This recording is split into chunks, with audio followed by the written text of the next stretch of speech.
Hi folks again. Well, this is a little bit something different. Rather than a kind of gear review, it's kind of a bit of a mix of things really. Some of you might remember this, my most recent purchase, this absolutely fantastic Explorer. And I said on the review that I was going to create a new track. I was working on several things. I was going to use this for the whole thing. And I'm kind of doing that now, so I thought I'd just take you a little bit further in what I'm doing. I just recently did a video story for my little granddaughter, and I thought I needed some backing music for that. So I just started off thinking, okay, something nice and simple just to run in the background. So simple sort of A minor chord, G,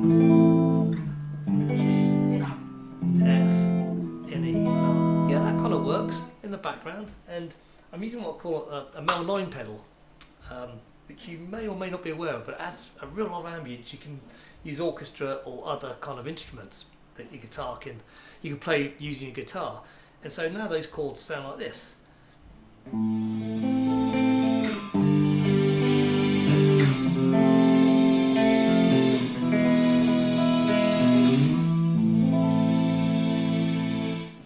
you can kind of see that's adding a real bit of, I don't know, a bit of something to it. So anyway, I'm going to take you now and just show you my rig and how I'm setting this up using Ableton, etc. And hopefully it's going to be of some interest to some of you. Okay, let's see what we're doing. Okay, well, I'll try not to shake the camera too much, but here's my little setup. And like I said, I just work in a little spare room. This is my laptop with Ableton Live, and a little bit just played to you. That's this here, and then if I come down, I add a little bit of lead guitar, which is there, and I'm just going to play that to you so you can hear what it sounds like.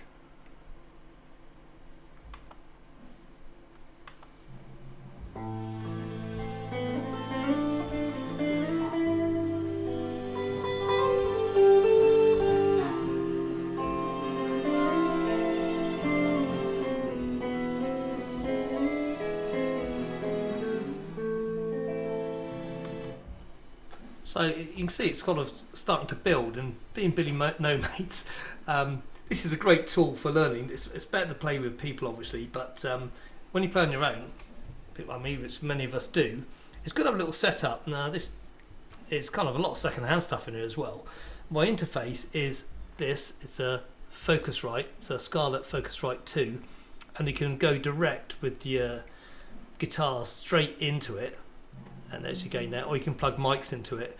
I've got a fairly basic mixer, and the reason I use the mixer is I can then sort of feed stuff from my hi-fi through and come out my amplifier, my guitar amp, or I can play stuff from my laptop through my hi-fi or through my amplifier. So when you're jamming, it makes life really interesting. It's just nicer than trying to just use your phone really.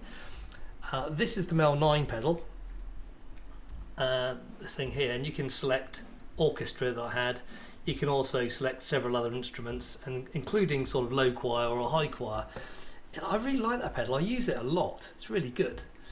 I won't go over all the pedals because it'll make the video too long, but I'll do something on that at some point, tell you why I use them.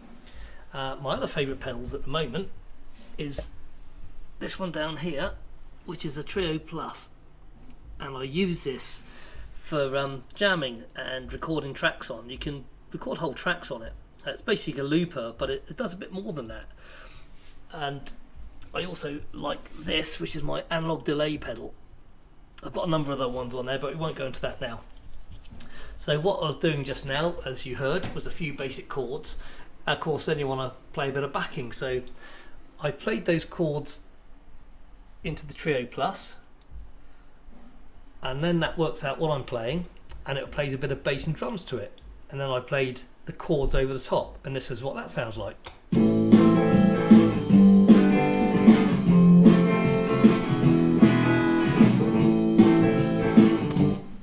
I think that's probably a little bit loud on the speakers, so hopefully that's come out without distorting too much. But anyway, that's the sort of basic setup, and now I'm kind of building the track up using Ableton. And you just start filling in tracks, and eventually you end up with a whole song, and it's great fun. So there we have it. It's a very short video, this one. I just wanted to show you what I was doing, and hopefully it's of some interest to people. If you've got any questions, about this or want to make any comments about what you use, then please put into the comments. And you see, it's going to be quite a short video and not that professionally, I'm afraid, on the camera work. And I also need to tidy up my pedal board, as you can see. I keep adding to it and taking things out. It's a bit of a mess. But I hope it's going to be fairly interesting to you, just to see how people can build up things just using multi-tracks. And Ableton Lite, which is the version you get free, you get a choice of a number of DAWs that come with the Focusrite, Scarlett's Focusrite. I quite like Ableton. It's quite simple to get going on, and I'm only scratching the surface of what you can do on that. And the Lite version allows up to 8 tracks, which is, for simpletons like me, that's more than enough. But you can actually use that to put in drums. You can put MIDI in it and all sorts of stuff, which I have absolutely no clue what I'm doing with it yet, but I get by. Anyway, I said I was going to use the old Explorer for doing a whole track, and it's such a versatile guitar. I just want to finish off and just say I've had it a couple of months now, and just how bloody marvellous it is. It really is great. Anyway, I'm going to get back to doing my recording. I've got to add all the lead bits in, and the reason I'm using those chords is I can play a lot of the diatonic notes, and it just makes it a little bit more interesting. Anyway, I hope you kind of enjoyed that, and it might prove useful to some of you out there who are sort of like myself, learning and want to know how to start doing your own recording. Anyway, that's it, and I'll catch up again soon. Thanks for watching. Bye now.